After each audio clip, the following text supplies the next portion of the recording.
lovely people. Thanks so much for your support.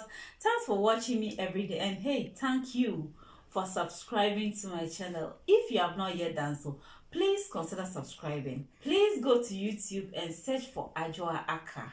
Adjoa, and the Aka is ACKH. And subscribe to the channel for more Sabbath school summaries. Today we are going to have a summary of Monday and Tuesday lessons of lesson 11. The Monday talks about the transformative power of personal testimony. The transformative power of personal testimony. And the Monday lesson is about John and James. John and James, Jesus referred them as sons of thunder, and that is because they have quick temper. They don't have patience. When they were traveling through Samaria and it was late and they needed accommodation, the people refused them accommodation. And John and James said, Jesus, should we command fire from heaven to come and consume these people just as Elijah did? And Jesus Christ rebuked them. Jesus showed them that he accepts everybody. No matter how people treat us, we should not seek quick judgment for them, and we should show them love even if they are being hatred towards us. In the presence of Jesus' love, John's impetuosity and anger were transformed to loving kindness and a gentle, compassionate spirit. So when Jesus Christ rebuked John and James and they came to realize the love of Christ, it changed their lives to the extent that John wrote much about love. He came to understand loving people no matter their weakness, no matter their hatred towards you. The exercise of force is contrary to the principles of God's government. He deserves only the service of love. And love cannot be commanded. It cannot be won by force or authority. Only by love is love awakened. The Desire of Ages, page 22. Sister White is telling us that love cannot be commanded. In fact, even in marriage, in relationships, you cannot force someone to love you. And so the more you force someone to accept your proposal and love you, the more the person push away. And so we cannot command love. We need to show love. It is when we show love to these people, then they will also respond with love. The greatest testimony of Christianity is a changed life.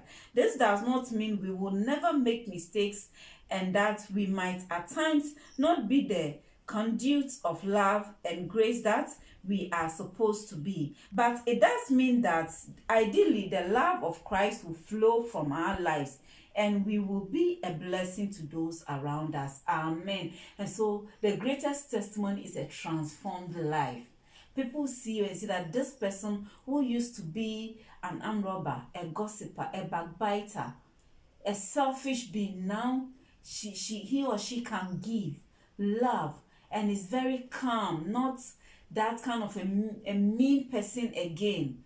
This is the greatest testimony. And it doesn't mean that we will not make mistakes. We will make mistakes, all right, but what it means is that the love of God will flow in our hearts and people around us will experience it and will give their lives to Christ. And it also means that when we make mistakes, we will not remain there. We'll quickly get up, dust ourselves, and let the love of God flow in our lives. We are moving straight to Tuesday. Tuesday talks about telling the story of Jesus. Telling the story of Jesus. Who were the first missionaries that Jesus ever sent out? They were not among the disciples. They were not among his long-time followers. The first missionaries that Jesus sent out had been madmen, demonics who a few hours before had terrorized the countryside and struck fear into the heart of the neighboring villages. And so the first people Jesus Christ sent out there as missionaries, they were not among the people who are always following Jesus, nor the disciples, but these people who had demons in them. These people, when they came into contact with Jesus Christ, they had their deliverance. And when they wanted to follow Jesus Christ as disciples, Jesus said, no, go to your family, go to your town, go to wherever you are coming, wherever you are from, and tell them what the Lord has done for you. And so these two people are the first missionaries Jesus Christ sent out, not the disciples. Matthew's account is on two people. but Mark focuses on one person. The basic point is that a demon-possessed person went out there when he got his deliverance, went out there and gave testimony about Jesus Christ. God used such a person to transform or to send the message to 10 cities.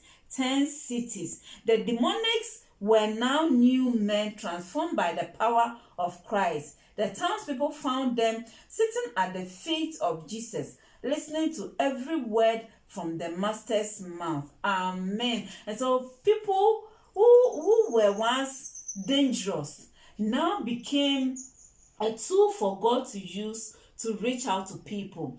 And it was a great testimony for everyone came into contact with them. Their testimony prepared the Decapolis, 10 cities on the shores of the Sea of Galilee, to receive the teachings of Jesus.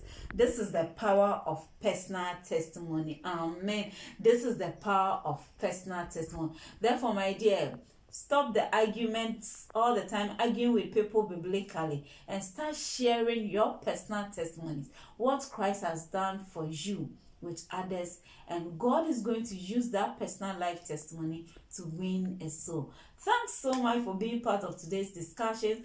Please, if you have not yet subscribed, consider subscribing. Share this video. You might win a soul by just sharing this video. When you go to YouTube, search for Adjoa Aka, Adjoa, and the Aka is ACKH. Search for it and subscribe to my channel. God bless you. Bye bye.